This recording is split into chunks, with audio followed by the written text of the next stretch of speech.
Good morning and welcome to today's verse. To God be the glory. What a great day it is today. Today's verse, it comes to us from the book of Deuteronomy. Deuteronomy chapter 8 verse 5, and it says this. You should know in your heart that as a man chastens his son, so the Lord your God chastens you. Moses reminds the Israelites of their 40 years of wandering in the wilderness where God used hardship to teach them discipline and obedience. God's discipline is likened to that of a father, how a father would discipline his child, not out of anger, but out of love and care for their growth.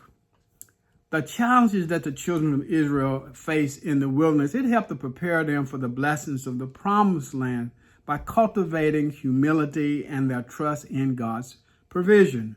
God will discipline us today as a form of loving correction designed for our growth and maturity as his children. We read in the book of Hebrews chapter 12, verse 8, where it says, but if you are without chastening, of which all have become partakers, then you are illegitimate and not sons. I like how the New Living Translation puts the same verse. I think it makes it a little bit plainer or clearer by saying that if God doesn't discipline you as he does all his children, it means that you are illegitimate and that you're not really his children at all. Now, children, they don't necessarily like when they're being disciplined by their parents, but I think when they come of age and they can look back over their lives, then they're very thankful that they had parents that did so. You know, when I was younger, my mom used to discipline us and with a correction stick, and we would get a spanking or whipping, you might call it. And she would say, after she did it, she would say, well, she would say, she actually said, this hurt me more than it hurt you. I didn't really believe that.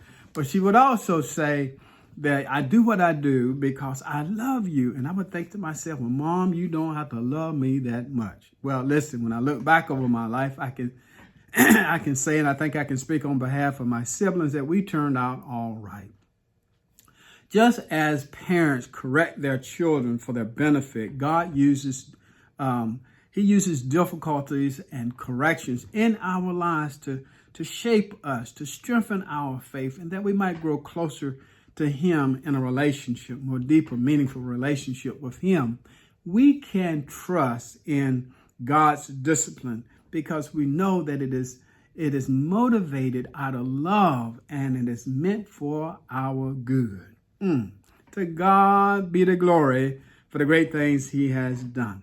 I pray that you would meditate upon this verse. It would be a word of encouragement to you as you go throughout your day. I pray that you would have a great day. Have a safe day. And then tune in again tomorrow. Yes, as we consider today's verse. Amen.